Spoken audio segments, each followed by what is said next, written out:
Every now and again, I have these ideas for challenges that aren't really challenges. They're more of what I like to call themed runs. These are runs where you essentially take something like a character from one game and try to emulate and build that character into a completely different game.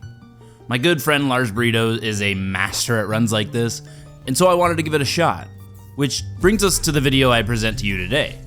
Can you beat Cyberpunk 2077 as Master Chief? The rules for this run are pretty simple. My weapon selection is limited to assault rifles, pistols, and shotguns, all needing a power focus for me to wield it. Grenades are essential. There's no reason to let them be off cooldown. There's also going to be no stealth in this run, crouching will only be reserved to duck behind cover, and I must embody the Chief through and through, responding with only straightforward answers, and our focus is solely going to be the mission. And the last rule, which is essentially a free space at this point, I'm going to be playing on very hard. Alright, we clear on the rules? Great, let's get started. Our story begins after selecting the only difficulty that matters and choosing the obvious Corpo life path. But before we can truly get going, we need to design our protagonist. Now, the only model of Master Chief that I'll ever subscribe to is that archived screenshot of someone glitching into his helmet during the Halo 3 beta. So with that in my mind, I got to work.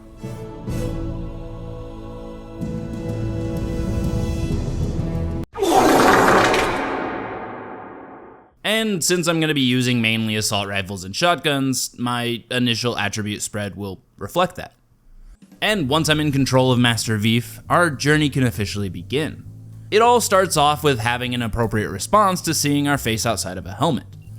But after quickly composing ourselves, we can wipe away the rest of our second breakfast and head off to our superior's office to be given our next orders. Arriving at Jenkins's, we're granted the privilege of watching global diplomacy at work before being informed that we were chosen for his next big assignment. The assignment, however, eliminate Abernathy, his boss. As much as this would be a major moral dilemma for Chief, he's given really no other option unless he wanted the run to end here and now. This isn't a request, V. So this was a big job that we're being asked to do. A job where we're gonna need some expendable gonks who weren't afraid to pull the trigger when it came down to it. So I rushed over to Lizzie's to recruit some scumbag street kid trash no one would bother to miss. Before we could even think of devising a plan, we're abruptly swarmed by some of my higher-ups, who'd become keen to Jacobs' plan and were sent here to stop me. This left us feeling like absolute shit, but I guess it's what we deserve for taking this mission in the first place. So now we're here, down at the depths of the gutter with this wannabe legend. Well, I guess we'd better make the best of it. Your new life, it starts now. Being that he was now back at the bottom of the totem pole, Chief was now stuck taking odd jobs around the city in order to work his way back up into the good graces of the Corpos. The gig we pick back up on this story is one we all know all too well. Since Chief is all too familiar with the cold steel of a pistol in his grip, the gun we're given to take out these scavs is within the wheelhouse of his expertise. However, our lack of aim assist didn't do him any favors. I also hadn't fully fleshed out the idea of no healing yet, so at this point in time, you'll likely see it on cooldown. Once my partner and I had secured the package, we could set off back home for the night, crying solemnly out the window after having to witness the former glory we used to live in.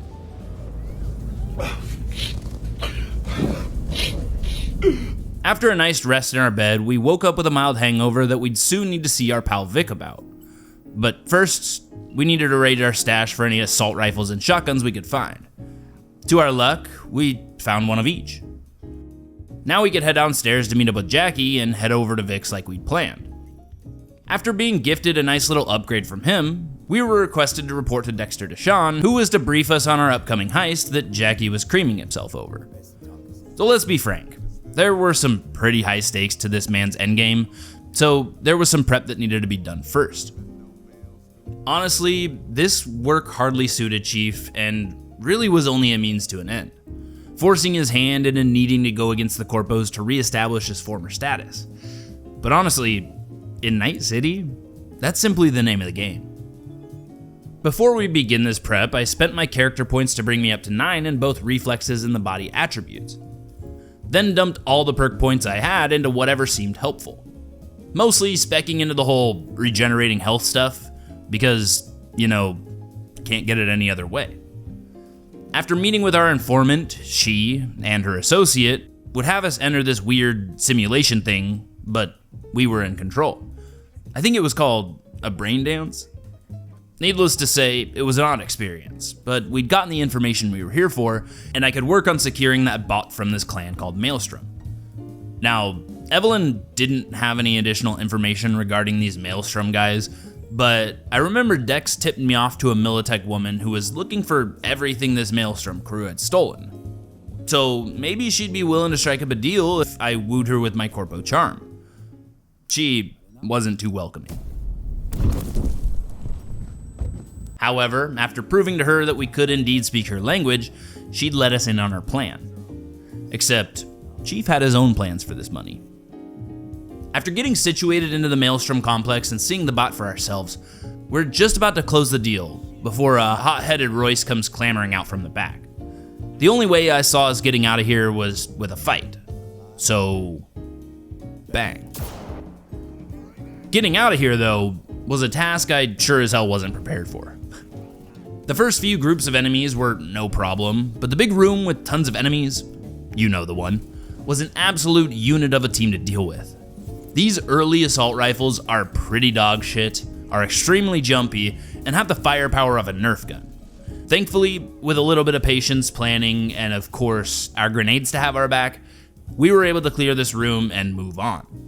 And this next band of goons nearly gave me as much trouble, but there were far less of them, so we could eventually clear through them as well and move on to the very last room.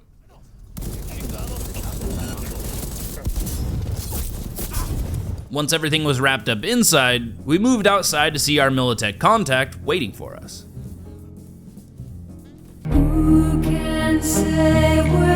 And with the work we'd just done for her, we got a glimmer of hope that the glory of our past wasn't completely out of the question. There was still hope. Our next move, now that the setup was all done, was to meet up with Dexter and flesh out the rest of the plan. But not before finally donning our old suit once again, reminding us of who we were and what we were doing this all for. Only to immediately be forced to don a more formal getup for our entry into Konpeki. So the Mark V armor was gonna have to wait. Upon getting to our room, T-Bug and I get to work neutralizing the building's sole netrunner, then Jackie and I could head up to the dude's penthouse of whom we were supposedly robbing. Like I said earlier, this is not the work Chief's used to, but right now, the ends are justifying the means. Before we could leave without a trace, we're interrupted by the imminent arrival by the apartment owner, and we're forced to hide away inside their TV. After bearing witness to a murder, we're forced to jump from the balcony, managing to escape one situation before arriving at the next. The worst part about this entire fucked up predicament was that we now needed to mow down the people we wished to join. The only guns Chief had to his name at this point were the pistol from Yorinobu's nightstand and a shotgun he'd found off a body. We spent as little time fucking around here as we possibly could, as this was against everything we stood for. This wasn't the war we wanted. No one was even supposed to know we were here. We'd eventually make it down to the garage, killing as little of Arasaka's men as possible, and get back to our ride. However, in one last defensive slide against the Corpos, I needed to neutralize their pursuing Octon. Sorry, Arasaka. After downing the drones, I slid back into the car to see that my partner in crime had been fatally wounded and wasn't looking very good. In an attempt to salvage what was left of this op for us, he gives us the chip we were hired to steal and finally succumbed to his wounds. Once we'd made it to the agreed upon place, I made my way up to the one who'd given us this job in the first place to finally, hopefully, move on.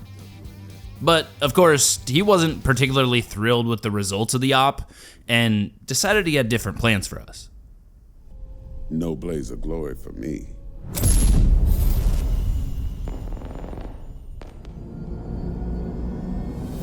A short time after everything went black, we were thrust into the body of some sort of alternate consciousness. Sort of like Cortana. Except we were Cortana, or I guess Johnny, as we're being called. And we're forced to take part in this mission that looks eerily similar to a terrorist attack against our beloved Arasaka. We can't trust this guy, whoever he is. Especially because as soon as we actually made contact with his virtual emblem, we'd be thrust back into our own body, buried in a pile of trash. Where were we? As we'd emerge from the heap, we'd come to see a face we never thought we'd see again. Dex. And he had a friend. Oh, that's not a friend. The way he's talking, it's almost corpo. Maybe we can trust this man. He passes over some drugs that supposedly would pull us up by our bootstraps, and after taking them, we can get to work killing the men pursuing us. Wait, are these Arasaka's men too? Ah, shit, not again. After a car crash and eventually waking back up at Victor's, we can begin piecing together what the fuck's going on, and can begin strategizing what to do about it, but not before going back to sleep for a little while longer.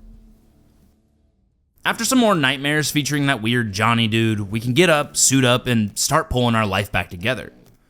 Which apparently started with fielding a call from the man who'd pulled me out from the dump. His name was Takamura, and he was requesting to meet us up at the local diner. Seeing as he was really our only lead at the moment, and possibly a direct connection to the Corpos, we went over to meet him. Turns out he's in just as deep as shit as we are. But he somehow knows about that informant we met before the heist, and figured she would know more. So that's where we'd head off to. Honestly, this part of the story can drone on and on, so we're just gonna hit the highlights for now. We went over to Lizzie's to find Evelyn's porn editor there, and she eventually reveals that we could find her at a place called Clouds.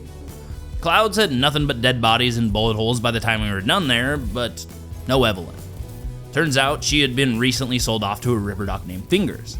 After locating and punching some more information out of that Fingers guy, as we're losing patience at this point, he'd clue us in on one of those brain dance things that featured a moth's head. And the only way we saw to obtaining one of these things was by making the world a bit safer, since morally, we can't purchase that. After scouring that thing for some fresh coffee and cold pizza, we could go with Evelyn's editor to the location we'd most likely find her. Then, much like Clouds, this place would proceed to be filled with dead bodies and bullet holes.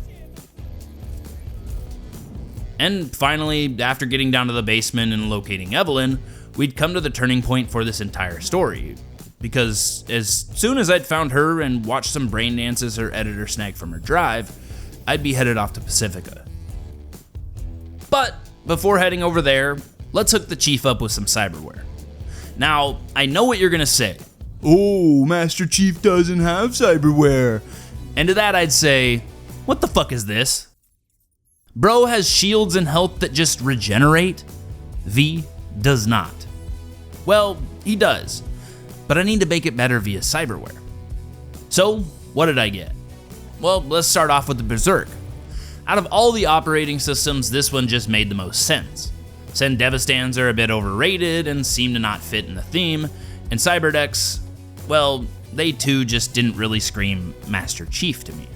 I also grabbed a universal booster purely for that 90 bonus armor, then installed some micro rotors that I'd apparently scavenged. The last couple cyberware slots that were filled were occupied with a heal on kill, counter shell, and bionic joints, mostly for the healing and armor benefits. And with that, we were out of cash and back to searching for salvation. After a few days, we finally got some details on a contact for the Voodoo Boys over in Pacifica, and we took that as an invitation to be meeting the woman from the BDs. We're met, instead, with an annoying brute of a manlet whose intelligence is clearly below a 1.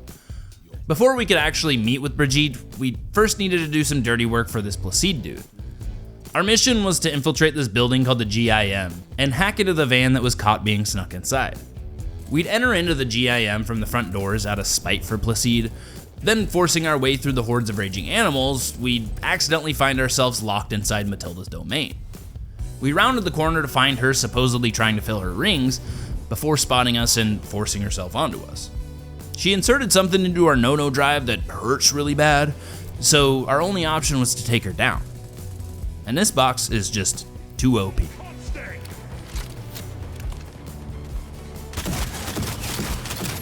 After she was dead, we'd still need to access that van. From the safety of a few stairwells, we'd remove the rest of the animals from the GIM before connecting to the van and locating the Netwatch agent. After finding him and agreeing to help him, since he's a Corpo ally, we get to bounce out of there unharmed and back off to Placide. We arrive to find Brigitte awake and willing to talk. But instead, she'd take us down to their underground lab positioned under their church to dunk me in a bath of ice, hoping to root around in Cortani's memories and locate a specific one. Through this memory, we're able to re-establish a connection to the person they're looking for, and all that would be asked of us after this was to touch the part of the net that no one was supposed to touch. Begrudgingly, we did it, but only because we knew it was just around the corner. After establishing a connection to Alt and returning from the Black Wall, we get to watch as the VDBs are vaporized by our friends at Netwatch. After waking from our icy nap, we're understandably confronted by a horde of unhappy Voodoo Boys, and these dudes always give me grief, and I'm not entirely sure even why. I think it's less so the enemies themselves, but the lack of cover and narrow halls that get me. It's rough every time. Placide, on the other hand, not so much. After leaving the church and having another chat with Cortani, we're back off to the afterlife to chase our next lead. That was until we got this mysterious call from an unknown caller. The caller alleged she could help us with this ticking time bomb in our head, and it got me, Sweaty, the player, thinking. So we answered the call and left to meet her over by the Dogtown entrance. And he didn't know it yet, but this was the real start to Master Chief's rise back to glory. You see, So-Me was a world-class netrunner from the NUSA alongside President Myers herself, and chose us of all people to help her with this extremely sensitive mission. Our first order of business, though, was to sneak into Dogtown via a secret back entrance. After traversing through the back rooms with So-Me for a bit, we'd eventually end up right in the middle of the main Dogtown market. As we emerged into this black market of sorts, we stopped by a few of the local shops to sell some things we didn't need anymore, and bartered our way into some new gear, notably a new rifle and some upgraded grenades. Continuing to follow Songbird's lead, we eventually make it up to a decent vantage point, only for it to be the best seat in the house to watch Space Force 1 get blasted out of the sky and come crashing down to Earth.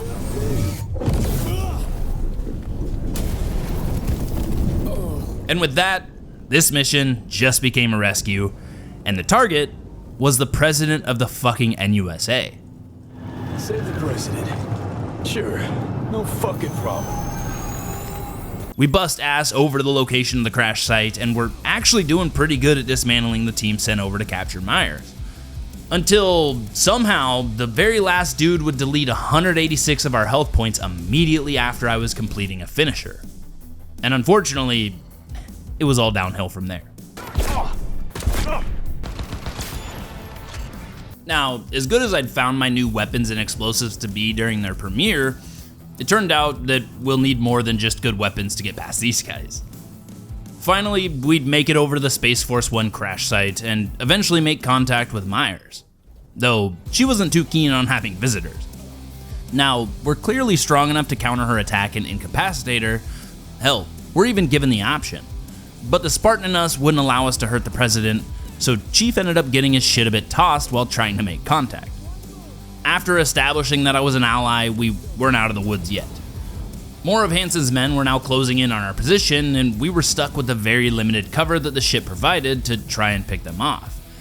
And the only way to heal ourselves at this point is to either wait slowly as our health regenerates, or sprint around the room to speed the process up. Except here, there was no room for the latter. So after a few unsuccessful attempts to keep the president safe, we manage on our third try and can work on finding a place to lie low. Before any of that could happen though, we first needed to deal with the tracker placed in her neck, for obvious reasons. And after doing so, our connection to Songbird would be magically restored. Coincidence? Now that everyone was allegedly safe and we were no longer being tracked, we could get back to our primary objective. There was a suggestion to try and sneak by the patrolling drones we'd come across, but the suit I was in wasn't necessarily built for stealth and would attract their attention regardless of what I did. Eventually, we would take down the enemy drones, but just past them would be another mob of enemies, and they'd be shortly joining their fallen drones. We were even apparently such a threat that these dudes had to resort to using wall hacks. Chief went about this situation with intelligence, retreating back to safety whenever he needed to recover health, and just after a few minutes of firefighting, all of the men were dead. Myers and I could hop into the available car, and we could search for a more secluded location, which we'd find without running into too much trouble, to be honest. Now, it's no warthog, but this Bargas ride was still pretty sweet. On our continued search for some reprieve, we'd stumble into one of my least favorite sections of this DLC. And it was going to be even more hell without on-demand healing. And my first few goes at this section left me feeling like I was going to be here for a while. That was until the 4th attempt. Somehow, on this try, we'd roll a solid nat 20 on our luck with all the AI pathing. Our route was simple. The first target we'd planned to eliminate was the sole enemy who'd be most out of place from all of the initial spawns. This was in an effort to make sure no one would sneak up behind us. At least for a little while. We'd next turn our attention to the guy directly to our right, peeking out of cover just enough for only him to have eyes on us. We ran out of the remaining ammo left in our current magazine, so we weren't able to take him down completely, thus forcing a rotation back around our cover. From here, we'd stay hugged against these boxes, peeking out between enemy reloads and tossing grenades whenever they were off cooldown. And the blast from these grenades would knock them off balance, allowing us to get some free damage in. Eventually though, someone would sneak up behind us and begin rapidly draining our hit points. This sudden drop in blood pressure would trigger our suit's biometric exoskeletal risk start emergency response knuckles protocol, aptly shortened to Berserk. This response would allow us total freedom to wallop our fists into the helmet of our surprise attacker without any risk of death.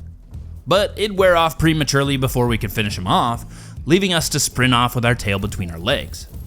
Butthole firmly puckered now, we'd find refuge behind a feeble little pillar as we'd wait for our health to slowly recover, throwing grenades and taking little pot shots where we could. Thinking that we were pretty much out of the woods, out of nowhere, another dude would sneak up on our right, but we were able to use our newly gifted ability from So-Me to target his weak spot and send him crippled to the ground, buying us just a little more time. Now there was a guy positioned on the ledge above us, proving that this spot was no longer safe. Feeling that our time was running out, we had to make a decision quickly. Then, in that moment, our suit's berserk system would come back off cooldown, and we could activate it once more and go in swinging once again. But alas, again, resulting in 0 deaths. But it didn't matter. We'd luckily played for enough time that Songbird was finally able to get a hold of the thing under the tarps that we'd been using for cover all along. Our fight with Hansen's men wasn't quite over yet though. We still needed to hold our ground long enough for So-Me to completely eliminate any remaining threats. Or so we thought. Apparently, as Songbird was taking control of this gigantic mech, she'd lose control. Almost as if she was corrupted. Black wall fragments began surrounding this Chimera thing, and it began looking at us as not so friendly.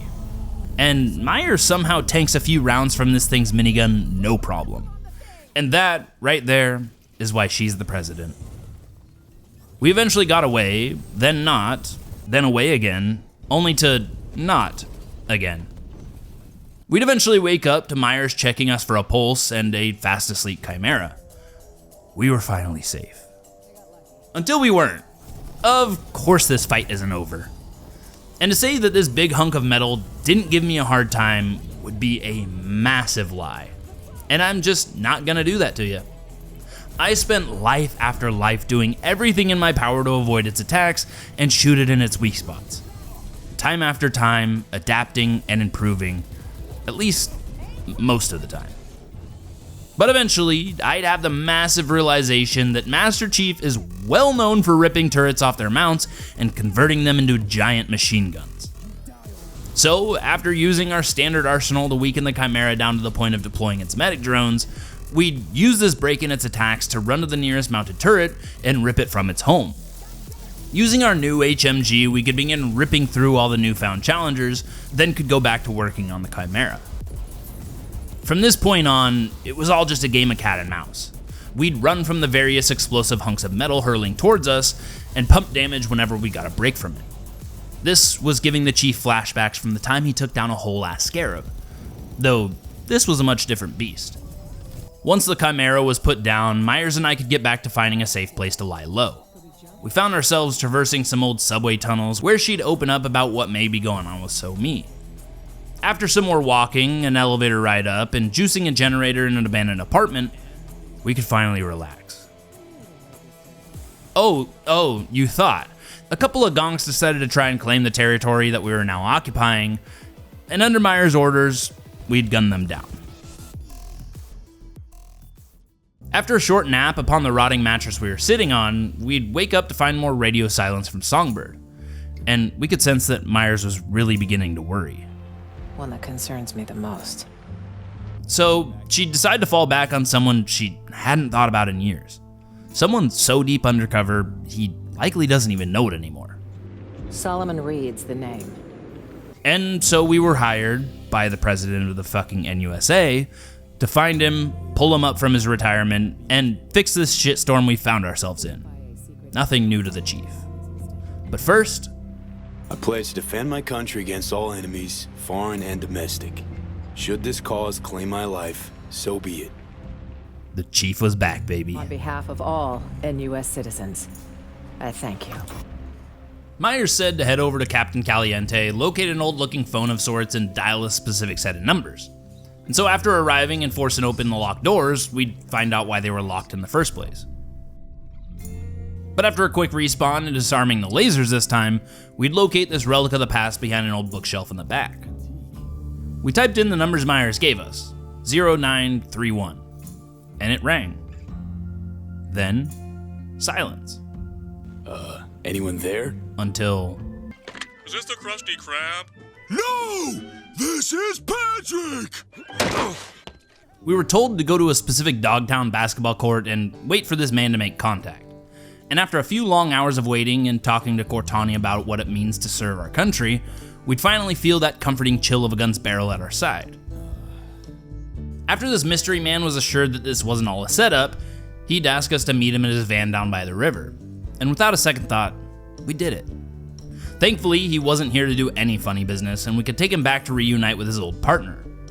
Apparently, there was still some lingering tension here, something that we weren't really looking to get involved in, though they'd ask us for our 2 cents every now and again. Eventually, Myers would convince Saul to work alongside us to get So-Me back alive, and we'd eventually work out a deal.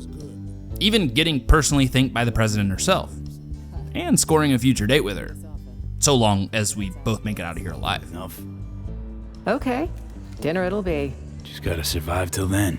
Just as he'd agreed to work with us, we'd leave him to go work some gigs for Mr. Hands, as Saul needed a couple days to cook up a plan. The first gig we'd come to tasked us with pushing our way through a bunch of scavs guarding a building across from the clinic. They'd taken it over and were holding hostage the man I needed to rescue. His name was Anthony, and we could only hope they'd kept him alive. We'd accidentally stumbled into combat a bit more prematurely than we wanted to, but that didn't stop us from popping off with my old reliable. Until we got inside. In here, we'd spend most of our time shooting through a small, fractured part of the wall. After clearing out the scavs completely, we could safely make our way back to where we were told Anderson's office was. And when we'd get there, we'd find a woman holding him at gunpoint. And after immediately identifying her as a threat to our objective, we'd proceed to neutralize her. Once he was free from his imprisonment, we could simply leave him to his own devices and exit the building. Gig complete. Now, at this point, we didn't really have any more gigs that we could do in the moment, so we decided to wait around for 2 whole days so Reed could flesh out his plan. And while we waited around, we'd find out why Dogtown is considered so dangerous. No one gives a fuck. 2 days later, we would eventually field that call from Reed, but would also find another one of Hans' gigs that I didn't realize I had access to. As we rolled up to this gig, we'd just be finishing up our holo call with Reed and could step out to begin our assault on this voodoo-filled outpost. And This was an incredibly poor decision on our part, but we were already in too deep before we could realize it. See, this gig isn't all that hard as far as the horde of Voodoo Boys occupying the space here, but once you've blown past all of them, you'll arrive at this small little room filled with a bunch of robots in their little sleeping chambers. But as soon as you step foot inside this room, the door would slam shut behind you, and you'll notice a health bar appear featuring the one and only Robot R Mark II, and eventually a bunch of his robot goons. Any of you who have played through Phantom Liberty know this specific fight, and even under normal circumstances, it's pretty brutal. But with my only way to heal being either just to sit there and wait for it to slowly regenerate, as I said earlier, or sprint wildly around the room, we were in for a phenomenally fun few minutes. The strategy here was to remain posted up in one of the corners of the room and peek out whenever it was safe, really only delivering a few points of damage per peek. But thankfully, these robots don't move super fast, so we were able to do this a few times before needing to bail. Now, let's talk about these rotations though. So anytime we'd leave cover, we'd quickly be turned into Swiss cheese. So how did we get around this? Well, the simple answer is our suit's berserk system. Anytime we'd run into an extremely dangerous predicament and felt that we were at risk of death, we could activate this feature on our suit and deliver as much damage as our fist could muster, before scampering off to the next furthest away corner. Rinse and repeat, with many butt-puckering moments sprinkled in, and I've basically summed up the majority of this fight. Once the robot guardian was decommissioned, the doors would open up to reveal our target Milko and his voodoo caretaker. We were sure to leave no witnesses behind. Now we'd completed 2 gigs for hands and had our next orders from Saul. We were off to the Moth Bar to wait for him there. Turns out the host isn't too thrilled to see Saul, but reveals an insane new tech that we've never seen before, concealing her identity and giving her a completely new face. This was Alex. She was a part of the team that Myers and Saul used to be a part of, and there was nothing but tension between this crew.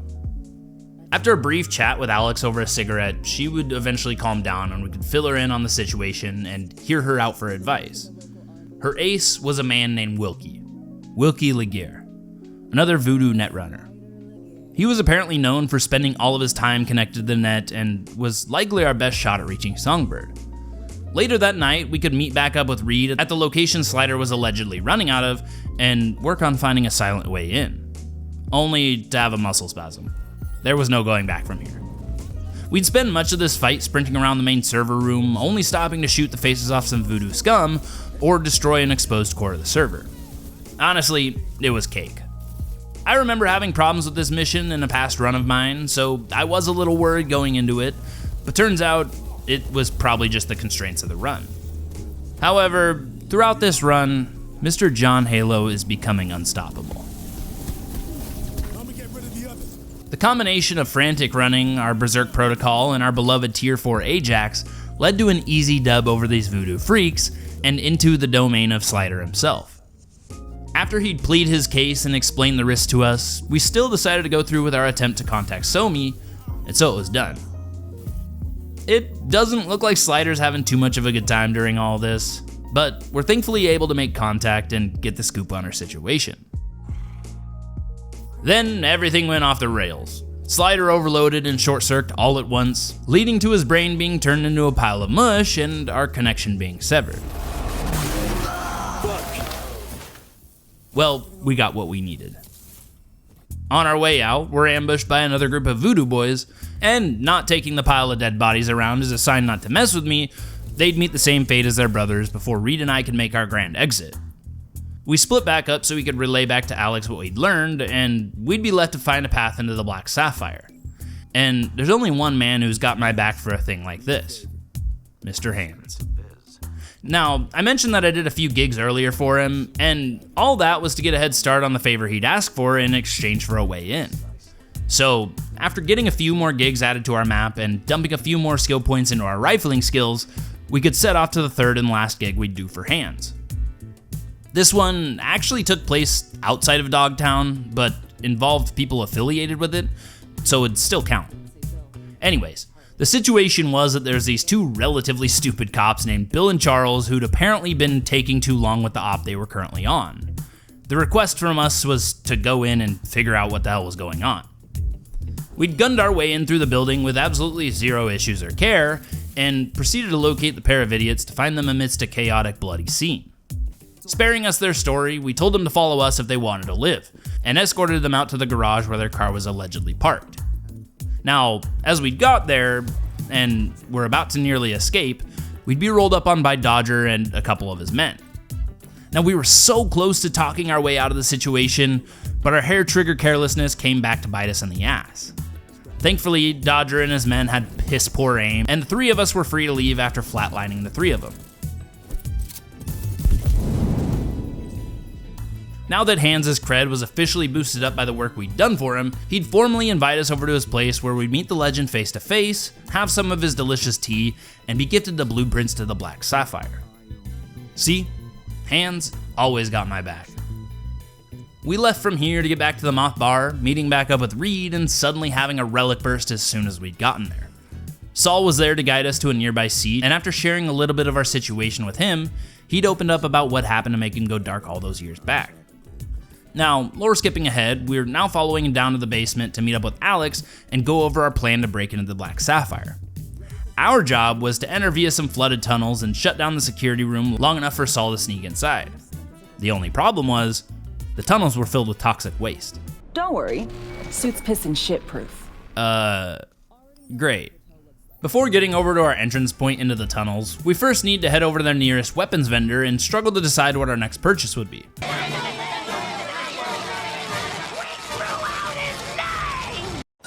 As we'd leave for our rendezvous with some hot and steamy sewage, we'd spot one of those supply drops off in the distance, and figured this would be a perfect opportunity to try out our newly acquired gun.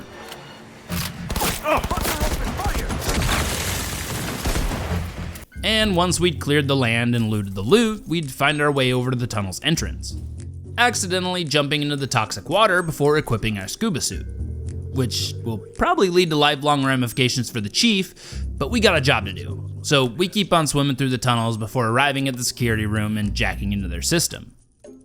We guided Saul through the building using these cameras to scout ahead before we both had elevators we needed to ascend, mine being sent to me with a party inside.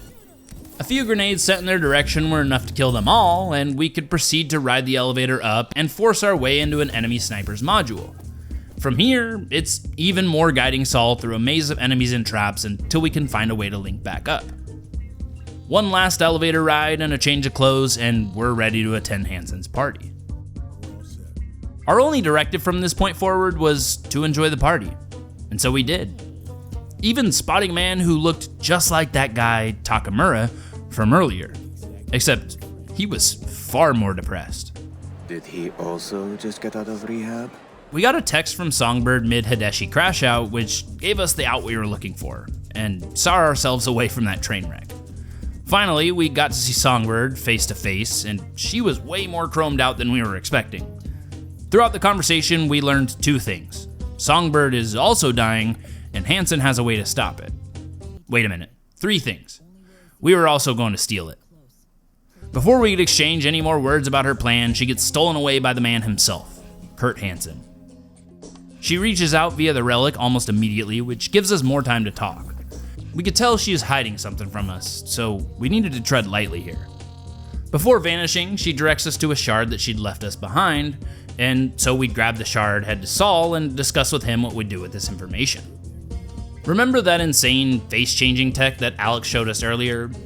Right, this was our opportunity to use it. The shard contained information on a pair of twins who were scheduled to meet with Hansen soon about the device that could cure the both of us, and it was up to us to rob their identities. We needed to obtain these twins' identity profile, and the two of them were over there currently playing roulette. This would be a decent chance to form a profile.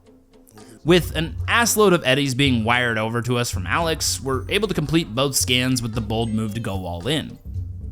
Then Hansen shows his ugly mug once again. He shoos them away to talk with us a bit more privately, and not so subtly threatens us, presses us to back off, then tells us to get the hell out of his party. On our escort out of here, his crew is talking mad disrespectful under their breath, so I thought I'd teach them a lesson about respect. Unfortunately, I was the only one being taught lessons. We'd eventually agreed to go quietly. Until we got to the exit, tossed a few grenades back, and bolted off to safety.